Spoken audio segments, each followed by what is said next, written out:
a friendship that'll never ever end.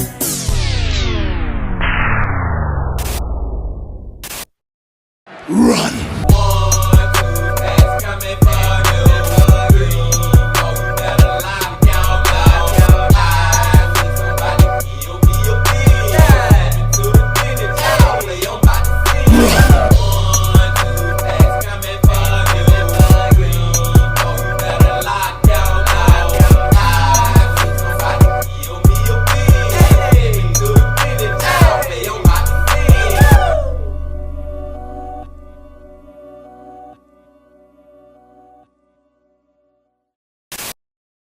It's a beautiful day in the neighborhood. Reaction Beanie 613. In the neighborhood. My brothers and sisters. We'll gather here once again, my friends, for another Reaction Beanie. And today, we are going back to Mike from that chapter. That chapter Wednesdays, y'all. And the title of the video is Detectives Realize Search Party Member is Actually the Killer. Dylan Rounds. Now, just the audacity being team of someone to murder someone and then be helping or trying to help, and I'm putting it in quotation marks because they really ain't trying to help ish, you know what I'm saying? Help find the freaking body that they murder is just freaking evil. Long story short, story long, man, that's just pure freaking evil. And I'm pretty sure this video is about to be crazy. But before we get into it, my brothers and sisters, y'all know what y'all got to do. Get whatever you might need. Get what you need, please. It is always a delight when we get to go back to Mike. Y'all got what y'all need. Y'all ready to go? Then let's go.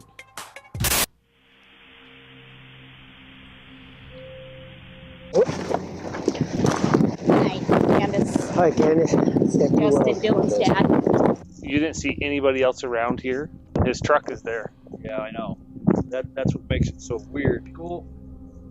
And he got screwed up, and it's just one thing after another. But he's a friend of mine. Sure. You don't get rid of friends. Nobody's heard from him. So. Well, that's not uncommon for Dylan. I don't trust him very much. I'm not saying he did it. It was the eve of summer 2022 in Box Elder County, Utah, like the remote of remote Utah. A search was ongoing as 19-year-old Dylan Rounds had gone missing in an area that's like too vast to even comprehend. It seemed like everyone in this big area with a small population was out there to help, but little did the police know that one member of their search party was hiding a horrifying secret. You know, I kind of realized that I cover more stories from small towns and these like middle of nowhere places than I ever do from bustling cities, because it seems like if something's gonna go down, it's gonna go down in a place where everybody knows each other's business and everybody's pointing the finger at each other. And everybody has got a story to tell. Hey you and welcome. My name is Mike, and before we get into it, please subscribe to see new stories from the dark every single week. Now, let's give it a go. Let's give it a go. And get whatever you may need. And that's the very first thing that stood out to me, y'all. I'm watching that footage. I'm like, damn, they in the middle of freaking nowhere. You know what I'm saying? Like, this is a very rural area where this happened at. It was Memorial Day 2022 that at around 2 p.m., 19-year-old Dylan Rounds was reported missing. Dylan had been living in Lucin, Utah, a place that, you know, had once been one of them stops along the old railroad. But now it's not a place you want to stop, like at all, whatsoever. No. It's in northwest Utah, a place close to the Nevada border, and it's a place where, you know, you'd have a hard time playing I Spy, because there's nothing at all to spy. It's just so empty. So when this young fella vanished, well, it was, yeah, it was quite the mystery, folks. Dylan Rounds was living out here by himself, and he was originally from Rigby, Idaho, a 4-hour drive away to the northeast, and his family still lived there. He had come all this way to work a farm by his lonesome. He was mad about the farming, couldn't get enough of it. He'd be out there, you know, doing farming things. You know, and everyone would describe him as he was a farm boy at heart, very hard worker, very dedicated. See, when Dylan's grandfather, his dad's dad, purchased the land, originally, he basically gave Dylan the opportunity, here's your big opportunity, do you want to work by yourself? Dylan said, hell yeah. He jumped at it. He wasn't interested in being, working a 9 to 5 or he wasn't interested in, going out there and meeting ladies. He was interested in getting into the farming. So Dylan was now in the ghost town of Lucin, running the 600-acre farm by himself. And it would take a lot, to get going. It would take a couple of years for it to really, take off, as the land wasn't the most, arable out there. But Dylan, one thing you'd say about him, well, I already said it, so I'll say it again. Hardworking, dedicated, determined to make it work. It was his life's dream. He'd been out there for some time by this point, a couple of years, and by all accounts, the farm was running very well. There was no issues, no problems. He was happy as Larry out there. All was good until folks, we get to Memorial Day weekend at the end of May 2022. The missing persons report filed May 30th, 2022. See, Dylan Rounds had been at the farm, working hard. He got a long ass summer, ahead of you. He was somebody last spoke to him was on Saturday, which was May 28th. His grandmother had given him an ring that Saturday morning, just before about 7 a.m. That morning, they were yapping away, talking about this and that. And Dylan says, oh, I gotta go, I gotta run. I'll call you back. It started to rain. And he had some grain out there that he needed to, put it in the barn, put it under shelter, because obviously the rain would just make the grain start to rot. I just want to say W Dylan, first of all, W Dylan for, carrying out his dreams as a child, and actually being serious about it as far as him being a farmer. He had a strong passion for it, and he actually was living that life. But at the same time, man, the thought of him living out there by himself in that rural ass area in the middle of freaking nowhere, a ghost freaking town, literally, man, that is freaking dangerous, y'all. I don't know if I could have did it. I couldn't have did it. Not by myself, maybe with a couple of other people, because it's you just such an easy freaking target out there by yourself. Let's go. He had been in his camper and was going to drive the 5 miles from there to his farm.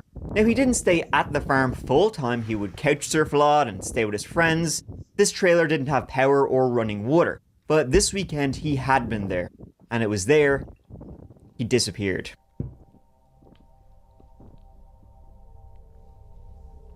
After that phone call with his grandmother at approximately 7 a.m., he wasn't heard from after. He didn't call his grandmother back. She tried to call him again then on the Sunday, no answer. And then on the Monday, she asked some family, could you, pop over, maybe have a look at him, see if he's okay. They went over there.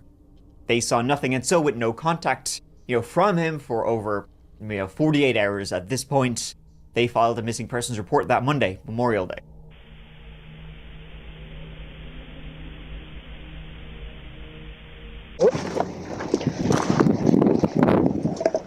Hi, Candace. Hi, Candace. Justin, Dylan's dad. Hi, Justin. So right up here at these yards is his last known location. His camper is about 4 miles back up this way by his pond, and we're really thinking he might have taken off and gone across. An officer showed up to the area at 5:36 p.m. that day and met Justin's parents there, who had just made the 4-hour trip from Idaho, his mother Candice and his father Justin, and neither of them could really think of where he could be. And Justin loved the farm. It's not like he would run away or whatever. Soon, a couple of locals who knew the farm and the area showed up to help. One was Don Hatley and the other James Brenner, who went by Jim, and both knew the area quite well. But that's... Y'all already know I'm wondering, is one of them two mother... Well, I ain't gonna even call them mother you-know-what's yet, but I'm just saying, man, is one of them the ones who actually did this to Dylan? I'm just saying. I'm reading the title, man. Somebody gonna be acting like they looking for this boy and gonna be actually the killer, so 1, 2 may be the ones. I'm just saying. This is close to cell phone, Pete. Not in town, it's out here. Off of that road. So are you guys, I used to work with Dylan, Brenner's grandfather. Yeah. I'm the guy that's supposed to keep an eye on you. so what's your name? Don Haley, Don and Jim Brenner. Jim Brenner? Both Don and James, Jim, would become suspects early on as they both knew the area super well, they would keep an eye on it, and both would be the likely lads to be the very last person to see Dylan. As you can see, this is a big area, and who knows from there where he could have gone. His phone last pinged here, and that was it. Then he wasn't in the camper. Doesn't look like anybody's been around.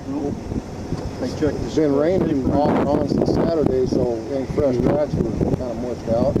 Yeah. He was on that back road down there. We ought to go look that way. I didn't realize. I don't know how. Can you guys show us? I mean, I we're don't know how not we would do it though, and with it, he had the green truck.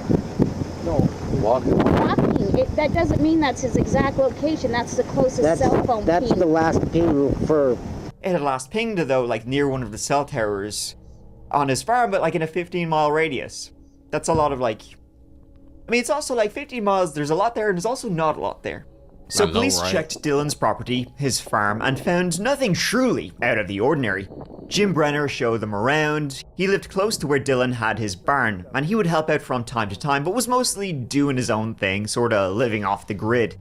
He said he hadn't seen Dylan at all that day, the Saturday, so the timeline was sorta strange. Dylan had said he was going over there in the morning to the barn to shelter his grain, and Jim lived very close to that barn. So that morning, Jim would have been here, and if Jim heard activity in the area where he lived, he would always pop out, see what's going on. He was sort of one of those very territorial sort of guys. The truck was outside the barn, not inside like you would have expected if Dylan wanted to cover it. Also, the seat was not in the position Dylan would have usually sat in. His mom, when she went in to get inside the truck, she said she would usually move the seat when Dylan had been using it previously, but this time she hadn't. There were no marks on the ground leading to it as if it had recently driven through the rain, and it was clean, though the wheels were muddy. It seemed like it had been moved and perhaps cleaned recently. Okay. Beware, it's dirty. Okay.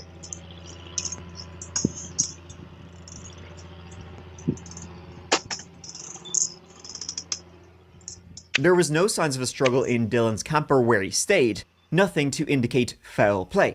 One thing that was strange though was that when his camper was searched initially, his gun wasn't found. He had a handgun, it wasn't there. But then, a couple of days later, it somehow mysteriously reappeared inside Dylan's camper. No one knew who put it there, who put it back. My mother came here. She has real bad arthritis. My sister was here. We were all out searching. She used the bathroom. Dylan hadn't flushed it. You'll see it here. It's really nasty. So my sister went in and cleaned it. Still no gun. Later, my son and JD came in, and the gun was sitting on a sink.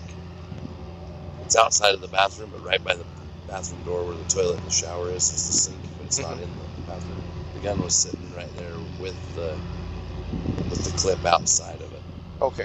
It was like he just here. That'd be so freaking spooky, y'all, to be a witness of, you know what I'm saying, this person gone missing, you inside their home and stuff, investigating or whatever. Then you come back a couple of days later and now you notice that a freaking gun, his gun that was missing out in the home is now literally sitting right there, and we all know that this gun wasn't right there. So what they tell us? The freaking killer then came back to the house after we done left the house. And one thing that it would kind of like ring in my head is that this killer either knew Dylan or is known in this area or something. You know what I'm saying? There would be a connection that this killer would be at his house like that. I don't know. Let's go. UFOs. I mean, this is the kind of place where you get all that kind of UFO shite, so. But, no. The firearm had been wiped clean, so unfortunately, there were no fingerprints to test and see who had last touched it. And why would they even bring the gun back anyway? That's kind of freaking crazy, too. It just popped in my head. But a firearm doesn't just appear out of nowhere. The only thing found was Dylan's boots, oddly enough, with what appeared to be blood droplets on them. There were a lot of red flags here from the very get-go, and it seemed like someone was trying to upset the investigation, moving things around. Like Dylan's boots couldn't just appear miraculously in the desert, and word had spread of some of these strange encounters Dylan had had before he mysteriously vanished. Encounters that were so strange, Dylan would report it to everybody he saw. Yeah. There's just some boots out there that they've only been out there for a day or two. and so some boots that what's his name would wear. So you didn't see anybody else around here? Like I say, he was here. He had to have been here. Brought the truck here. Yeah, huh, that would make sense. This van yours? Can I look in it?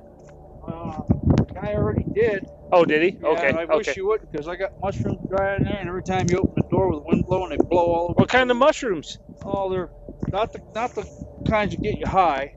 Dang. They're the ones that I get them down at the grocery store. Oh yeah. 99 cents on sale. Yeah. And I love mushrooms in the wintertime. I can't get in the store. I just dehydrate them, and then when I eat them, just soak them in hot water.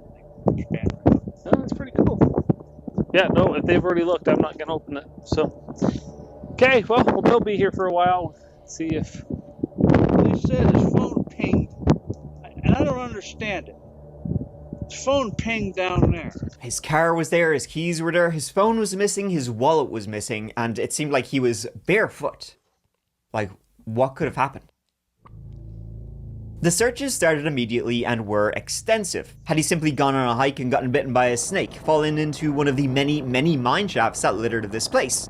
Well, no, because his boots were left behind, and he loved those boots. They were like his everyday boots. He loved those boots so much that they're the type of shoes or boots, where as soon as you're wearing them and they're worn out, you buy the exact same pair again. So they knew he was wearing them. So where could he have gone? And it's not like there would be many people around this place where,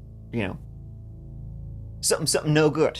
See, Dylan was last physically seen on the Friday before May 27th at a local bar. But when I say local, I mean like Nevada, Utah local. I mean, it was still like a 30-minute drive, like good couple of miles away. So like a bit of a hike. Now this bar was in the town just over the border in Nevada, to the town called Montello. It was called the Saddle Store Bar. The police, they went, had a go, started asking around. He went there often, and his friends lived in a place behind the bar where he often crashed to, showered, whatever, so had he gone there to visit his friends?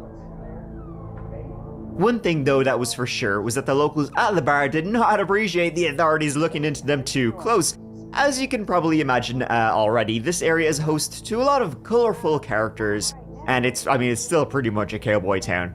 And people still act like it's the Wild West. Our reason for wanting to talk to you guys is more for background information in regards to individuals that frequent the area where Dylan ranched, Dylan, hung out. He came back and forth here. And that's it. So if we can talk too long, I don't care. Leave your phone on. It's fine. I'll stay. I can be quiet. I can do that. That's not the reason.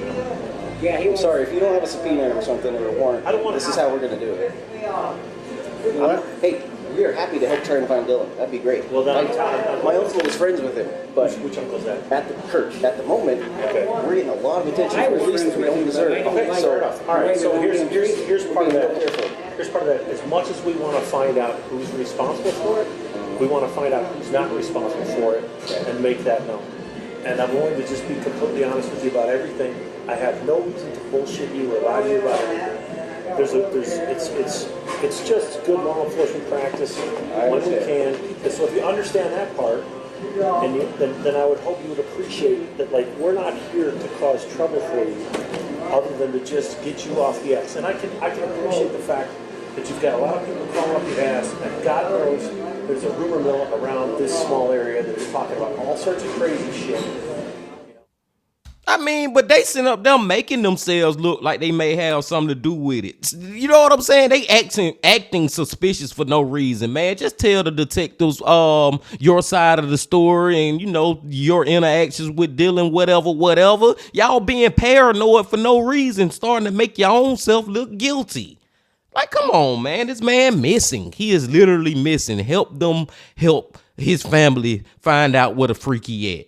And they probably don't even have a lot of information. I'm not even saying they know anything about it, but I just feel like, long story short, story long, they doing the most, man. You ever heard of that term, doing the freaking most? Them people doing the freaking most at that restaurant. Well, no one had seen him in the bar, and him going to the bar actually seemed like It's kind of out of character for him. Like, his grandfather was very religious, didn't know Dylan drank, but, you know, when the cat's away. This is one of many searches done for the family of Dylan Rounds. His mother joined authorities to search along the Nevada-Utah border. 19-year-old Rounds had his own farm near the small town of Lucin in northwest Box Elder County. His family were soon offering $20,000 for his safe return. That would later be increased to $100,000. And you can only imagine, like, what's going through, you know, the family's minds as all of this is happening. Like, the searches were going nowhere very fast because it seemed like there was nowhere to really kind of start. I mean, even just looking around in this place, it's so unbelievably big. It boggles the mind, and it just seemed like he had just vanished into thin air. It truly seemed inexplicable. But as we were coming, I saw these pants. We all rushed back here. I took some pictures, sent them to show. Everybody was telling everybody not to touch them, but we got a hammer to see if it was the size of Dylan, and it's not. It's a bigger size of pants, and I texted Brian that. Okay. The crotch is blown out. Nobody touched it. We just used the claws. There were false sightings. Searchers out there would find items of clothing, but it would end up being unrelated. It was an extremely frustrating search, and everybody seemed to have a theory about what happened to Dylan Rounds, and point fingers at someone who they believed had been involved in Dylan's, unfortunately, as time went on, likely murder. Everybody became a rubbernecker, everybody became a looky-loo in this case. You know, small town farmers and all this kind of stuff. Everybody had whispering theories, pointing fingers at one another and the other and such. Rumors abounded in the early stages, and even the late stages, of the curious case of Dylan Rounds. See, the investigation deepened quickly, and foul play, as you can imagine, became the dominant theory. The two men who often were around the farm, Don and Jim, they early on would, you know, become suspects. Everybody would be suspicious about them from an early stage. Especially Jim, James Brenner, who was actually a squatter on the land. He lived there and he helped out at the farm. He helped out Dylan, but he was actually living there illegally. He had this little kind of shack, like trailer thing there. But when the police spoke to him early on, he had his theories. He had his questions. He was very curious about, you know, the mobile pings. Ooh, I wonder where that could be. Phone pinged, and I don't understand it. The phone pinged down there. Well, 15.12 miles from Boating Tower. So, I mean, yeah. So, I mean, but 15.12 miles can be a lot of places, right? You could draw a radius, and anywhere on that radius could be 15.12 miles. But he also had, like, listen, folks, this is what you need to know. He was extremely helpful, though, like, to begin. Then there was also Dylan's friend, Curtis, who lived he lived near the bar that Dylan would often frequent. See, Justin Rounds, Dylan's father, spoke with Jim, James Renner, who pointed his finger at a man named Ty Corbin. Then, when Justin Rounds called up this Ty Corbin, asked, hey, do you know anything about my son who's missing? Ty Corbin was pointing the finger at somebody else, Curtis Wadsworth. God damn, man, this is a never-ending cycle. He did it. No, he did it. It's like, come on, man. I think I'm gonna stick with Jim, y'all. I think I'm gonna stick with Jim, though. I think he the one of the first ones on the scene is the one who did it. This is Justin Rounds, Dylan's dad. I talked to a guy named James. He said to call you. Yes, sir. Let me go inside really quick. Okay. Are you by yourself, Mr. Rounds? I've got one of my good buddies here that I've known since I was a kid. Okay. You're not around the Wadsworths at all, correct? No, right now? No, I'm not. Not even fucking close. Okay. I've lived in that area. I remember when the Wadsworths come to town. First off, I want to tell you that I feel for you. I'm sorry your son's missing. I really am. Yeah. I believe the Wadsworths are involved. Okay. By everything I've read and seen, I'm pretty sure it has to be someone that knows him. Yes. It's someone that knows that Lucin area really well. Yes. It's someone that knows Montello really well. Yes.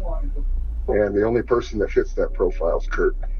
And between you and I, I'm not trying to offend you, but it's kind of common knowledge that Kurt and your son were living at the saddle sore in that side room and in the back trailer for about the last year and a half, off and on. Not all the time, but off and on.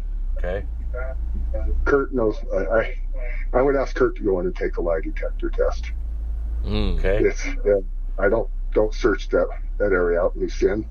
He knows that Lucien area very well. He used to. This guy on the phone. Dude just made an interesting case that it may be freaking Kurt though. And then remember back at the bar, the dude said that my uncle Kurt or my cousin Kurt is friends with Dylan. So I don't know, y'all. My head's starting to hurt a little bit now.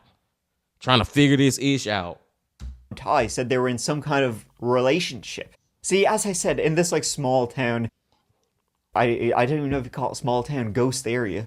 Might be a better way of putting it. Everybody had their theories about who could have done something. And I mean, this kind of area, you don't really want to muck around with a lot of these type of people. Rough as a bear's arse, some of these lads would be, as, my dad would say. Curtis Wadsworth was interviewed. He said Dylan was a good kid. He did stay over at his trailer for time to time, but I'm not sure if there's anything more going on, than that. There was just a lot of backcountry rumor in this area.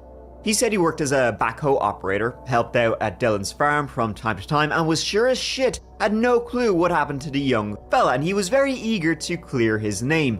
But everybody had a theory of what had happened, and listen folks, none of them good. There was a lot of strange characters around in this area. This is Fallout, more or less. He's out here trying to manage it and make something out of nothing. I've been pissed off the whole time that he's been out here.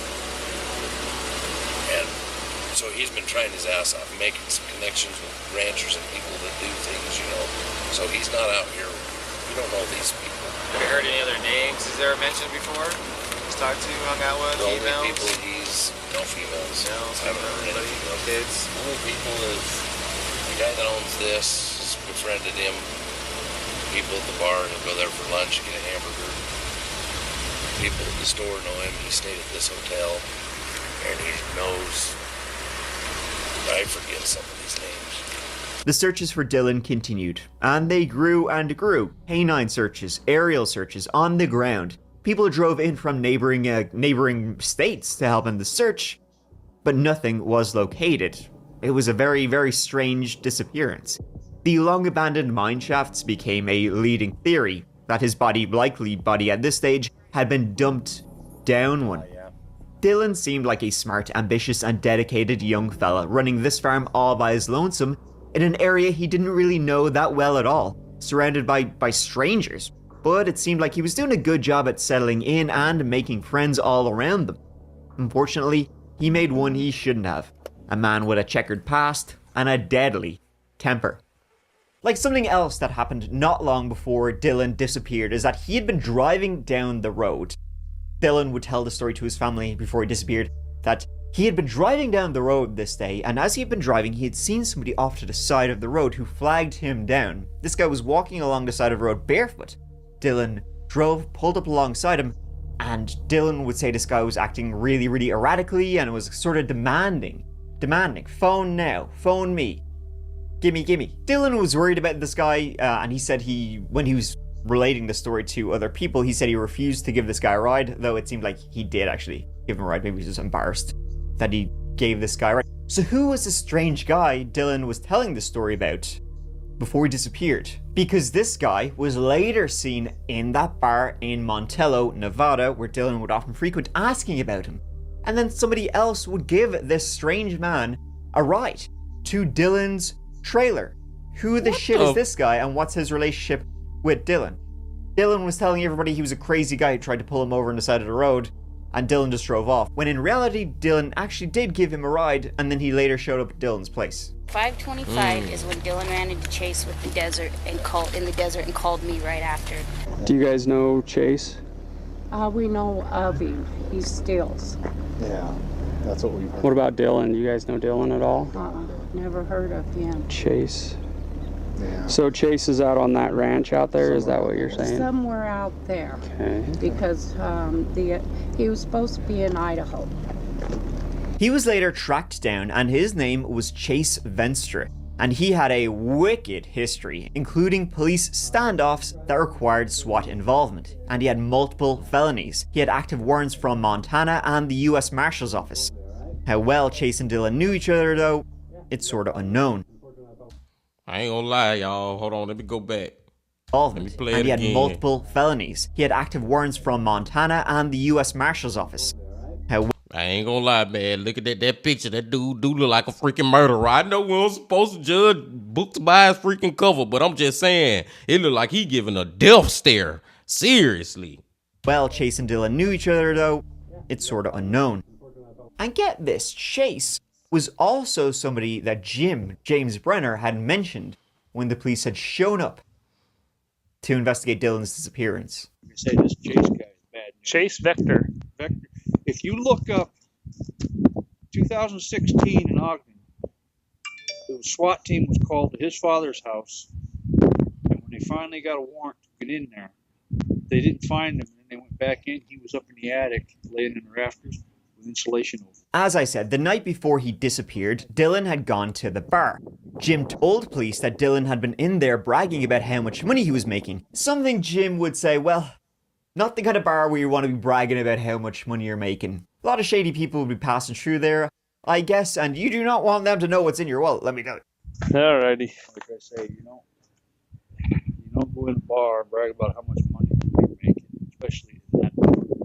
This Jim guy says that Dylan been in town at the bar, whatever, bragging about how much money he makes and this and that. But I talked to, it doesn't really sound like my son. Chase Venstra did come forward when he heard the police were looking for him and said he had nothing to do with whatever happened to Dylan. I've been dragged through the mud with this thing with Dylan. Mm-hmm. You guys know that I'm innocent. Mm-hmm.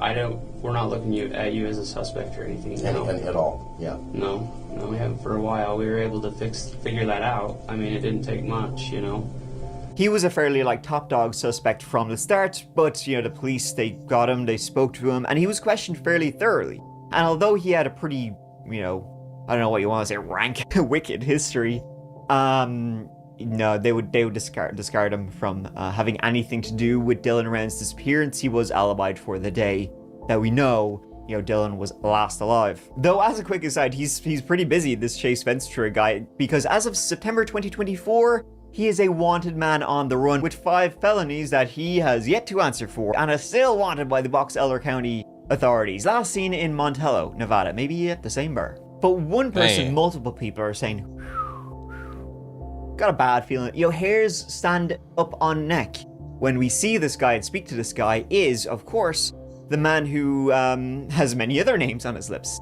58-year-old James Brenner, the guy who was saying, oh, interesting, being very helpful, but maybe you should look into this guy. Maybe you should look into this guy. Oh, I had a bad feeling about that guy. James Brenner had a lot to say about others, and it would turn out that others would have a lot to say about James Brenner. Okay. Dylan says he's a pretty good guy, just kind of a little off. Yeah. James was squatting on the land. He lived in a trailer that was right beside where Dylan would have placed his grain to shelter it. And Jim, he also had a number of previous convictions, and even an active warrant. But one thing that would later stand out was Don Hatley, the other guy who would, be in the area. Don Hatley was a friend of the Dylan Rounds' grandfather, so he'd kind of keep an eye on the area. Well, Don Hatley would later have a bit of a chinwag with the police, and he would say, folks, isn't that funny that after Dylan Rounds disappeared, James Brenner gave me some firearms to hold on to for him. Maybe James didn't want to be found with these guns. It was pretty interesting. And James, as a felon, was not allowed to have firearms. So that was kind of well, you can get him on that. Don Hatley was a good friend of Dylan's grandfather and a good friend of Jim Brenner's. He also knew things it seemed he wished he didn't know, and had his suspicions about his friend Jim, the one person who was in the area when Dylan disappeared. He was a man trapped between wanting to find the young fella, but also fearing the very worst about a man he regularly hung out with even on the day Dylan was last seen. But I also want to say that if there's anything you know that you're not telling us, or anything that either you haven't told us the truth about, or things that you haven't told us that we would want to know. I mean, now's the time. I'm not going to withhold information. Not going to withhold information? No, hell no. Anything that Jim said? I'll tell you something. Okay. I really don't think it has anything to do with anything. You guys found ammunition and stuff at Jim's. Yeah. Who brought his black powder rifles over my place? Okay. Thank you. I appreciate that. Where are those? Well, I put one behind my bed, in my bedroom, and the other one's winged up in the corner next to the table on the couch. They also knew Jim had a lot. Like, Dunn caught in one of those situations where you don't want to believe that your friend, or sometimes it be the same, especially the same thing for family members. Like, you don't want to believe that your best friend or your family member is actually a freaking murderer. You know what I'm saying, man? Even though in the back of your brain, even though you keep on thinking about it, you keep on denying it. You keep on being like, no, ain't no way that's what's actually happened. Ain't no way freaking Jimbo didn't kill Dylan, man. I just refuse to believe that. Even though I know Jim been moving real funny, even though I know he was the only one other than me who was in this area, even though that he bringing me his guns for some freaking reason, I'm still gonna push all that out my brain because there's no freaking way that my freaking friend is a murderer. And yes, it is. Long story short, story long. Yes, it is a way. He said he had never seen Dylan the morning he vanished. He had visited his friend Don Hatley that evening, and when he got back to his trailer, which was close to Dylan's barn, he would say, "Oh, the grain truck's here. Dylan must have brought it over while I was at my friend's in the evening." I left here about 1:30, between 1:30 and 2, went over to Don's. And I was there until about 9 o'clock at night when I came back that truck. Okay. And did you know the truck was coming? No. Okay. Dylan don't tell anybody what he's doing. Okay. So you weren't here when Dylan came down here. Is that kind of a mutual understanding that he can park stuff down here? Or? Yeah, but he's supposed to let me know about it, a day ahead of time, because I was building a chicken coop in there. I don't know if you've seen it with all my tools on it. Oh, yeah. And I had it right in the middle, so I had light. He pulled everything out. He knocked my horse corral out. But that wasn't true. We know Dylan had brought it over in the morning as he had mentioned it to his grandma. So James Brenner would have been there when Dylan brought the grain into the barn. Relevant to the case, but you're telling me that Dylan was there before 3 o'clock. That's like, well, I'm trying to be honest with you. I'm trying to tell you the information that I can. My whole social world just fell apart here. I don't. Well, one's gone, and now yeah, you don't know what to think about the other. If Dylan was there and Jim was there, that means Jim's lying to me, and I didn't see that coming. Why do you say Jim's lying to you? If Dylan was there? Well, if Dylan was there before 3 o'clock and Jim was there. Did Jim tell you he never saw Dylan that morning? Sometime while I was gone over here, Dylan brought that grain truck in. I think what he said. Well, that's why I asked you the other questions of could he be at that property for a long period of time without Jim knowing. I don't think so, because I think if I were to walk onto his property, he'd be out there within 2 minutes.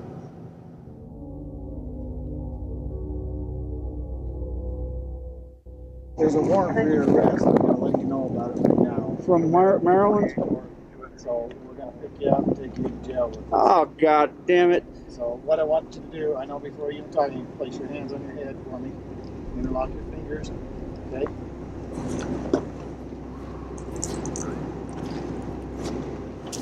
I got a knife in my pocket. James Brenner was arrested June 10th for having weapons as a felon. Though he was released on the 12th, he was then rearrested about a week later. See, James had a criminal record going back to 1986 in Maryland, if you can believe that. Attempted murder was downgraded to malicious shooting. And then in 1986, he had another conviction. Pennsylvania, assault. He had a warrant even in Box Elder County for beating up a man using a lawn chair. Well, he is determined, I'll give him that. If he can't get a gun, he'll use a lawn chair. This Maryland bullshit has been going on since I was 22 years old. I'm 58 right now. Let me grab you a step so you're not having a... So interestingly, James had been squatting on the property, He lived near that bar and grain shelter where Dylan said he was going that day. And then Dylan's boots were found, like, pretty close to his trailer.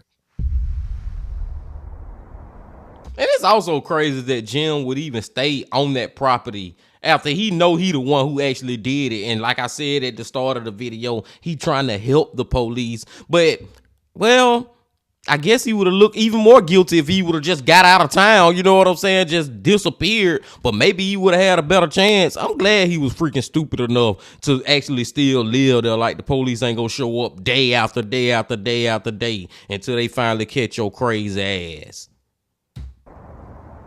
If you Google Maps Lucin, Utah, one of the landmarks is the pond there. Yep, they put that in the tourist brochure. That pond would later be searched, and in it, they found Dylan's phone. They were so thankful, obviously, to have his phone, such a key piece of evidence that they had been looking for the entire time. They only knew it had pinged near his farm, and the pond was quite a ways away, so it had clearly been dumped here, but hopefully it would have some, evidence.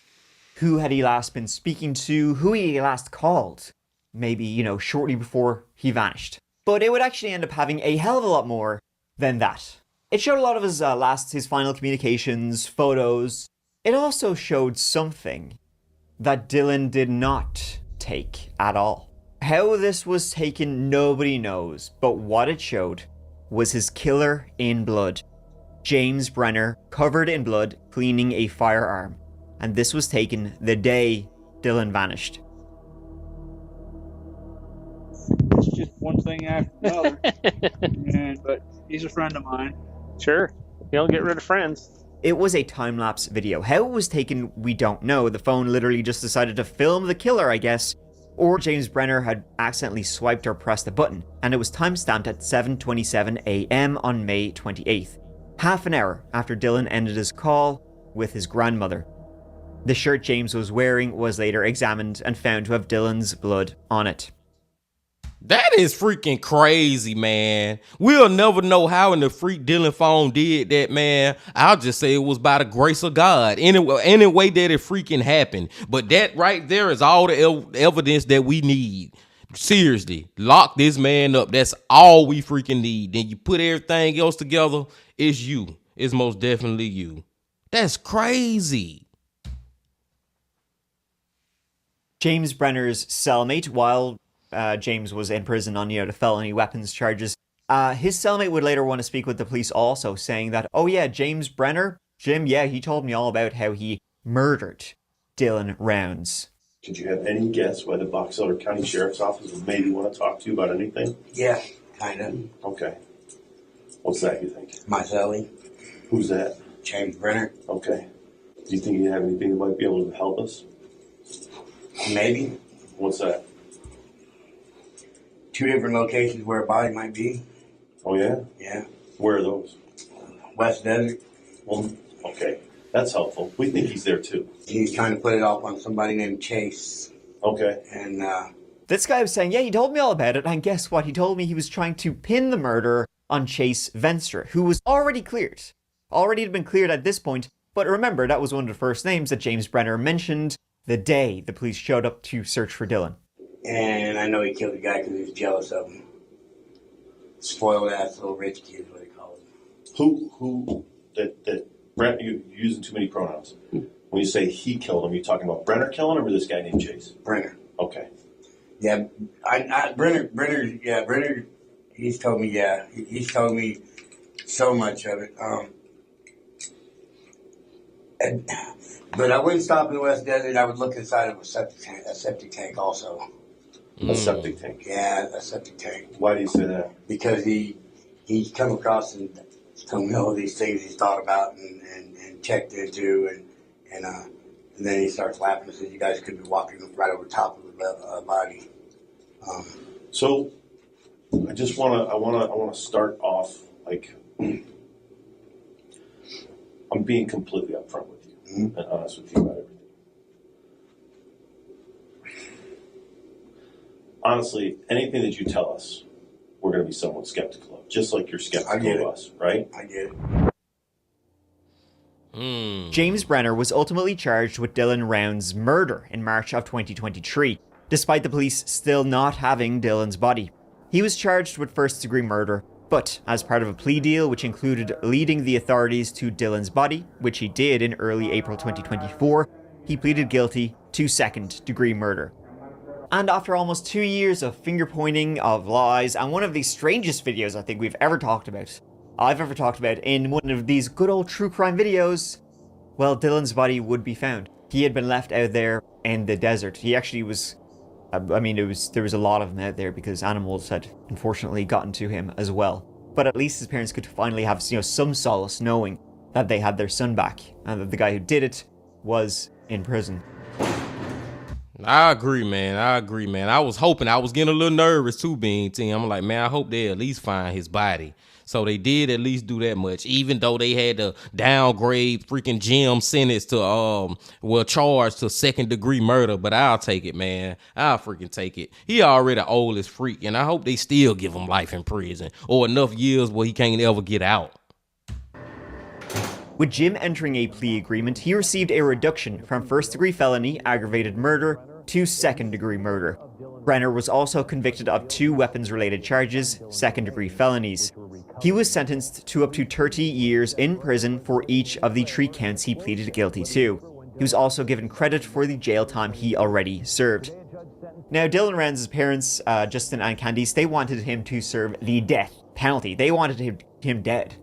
But, he was 58 in 2022. He's 60 now. He's gonna get up to 30 years. It is quite a high chance that this is a death sentence for James Brenner. And that's where we end with this strange-ass case. People from the very start were suspicious of James Brenner. Well, for a start, he had a very violent history, including attempted murder that was downgraded for whatever reason. But he was also just living there illegally. He would have been, in the proximity of where Dylan was last known to be. And then when you have a miraculous... I think the only way you can sort of put this is a miraculous video that was somehow taken, perfectly pointing at him, showing him cleaning a gun, covered in blood. We still don't know how that video was taken. That's literally a miracle. That it was taken and that it was pointing at him as he was doing this. And you know what else, though? The motive remains a mystery. James Brenner, he pled guilty, so he's never said why exactly he did murder Dylan Rounds. It seems like he has quite the temper. So we can only assume that one day he just lost the plot and just murdered him, took out his gun and shot this young man dead for no good reason whatsoever. One theory that's thought of is that Dylan did accidentally in his car back into James's gate where he was still living illegally, and that maybe that was simply enough for James to just flip out, and just take out his gun, his freaking Old West style pistol, and shoot this young man to death. He did it at 7. He did it first thing in the morning, bright and early. After Dylan had just spoken to his granddaughter, he shot him dead. It could have been that. It could have been, because if Dylan was using the barn, maybe he was using it so early in the morning, James just was not having it. He was like, you wake me up, I'm going to shoot you dead. Who knows these things? We really, really don't know. But does it matter? Was there ever going to be a good reason for this? I doubt it. What likely happened was that there was some kind of altercation in the shed. Over a fence, even Jim Brenner admitted that Dylan had hit. Dylan don't tell anybody what he's doing. I was building a chicken coop in there. I don't know if you've seen it with all my tools on it. Oh, yeah. And I had it right in the middle, so I had light. He pulled everything out. He knocked my horse corral out.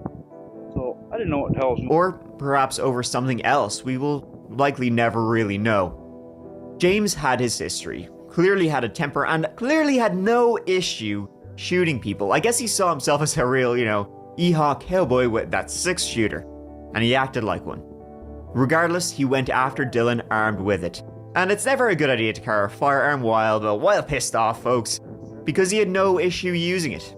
He shot and killed the young man, whether it was outside or inside the barn, dumped his boots, dumped his phone in the Lucin pond, and ultimately dumped his body out in that vast landscape.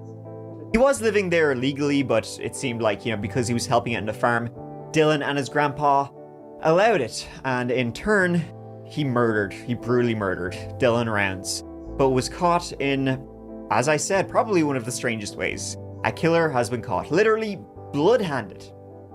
And that will do it for this Soul one. Thank you so much for watching, folks. It really means the absolute world to me. Hope you enjoyed this Soul video, and I'll be back with you another one real soon, so please look forward to that. But until then, please take care of each other. Please take care of yourselves, because I love you. Mike out. Like, seriously, y'all. Hold on.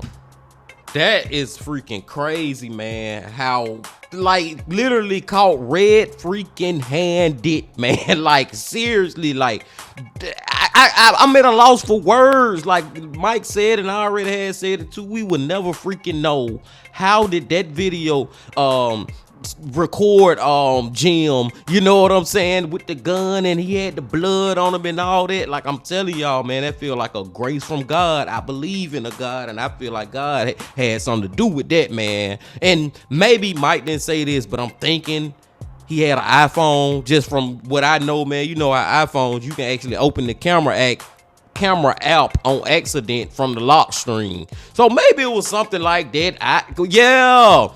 Because, you know, when you open the camera app, maybe it was on the front facing camera. I don't know, y'all. That's just one of the ones where it don't even really freaking matter how did that camera start recording. But thank God it did start recording, because it helps all Dylan murder, help find out where his body was, and help put a freaking killer behind bars for pretty much the rest of his life. And I do also feel like it's one of those ones where the dude just got freaking mad. I think Jim just got mad all of a sudden, or maybe he had been mad at Dylan and it just built it up. But I don't think he like actually like woke up that morning or went to sleep the night before like, I'm gonna kill Dylan tomorrow when I see him. I feel like it happened within that moment when he did it. You know what I'm saying? Like, he really got freaking angry or whatever. But he also had some freaking crazy crimes in the past, man. Like freaking a murder charge that got downgraded to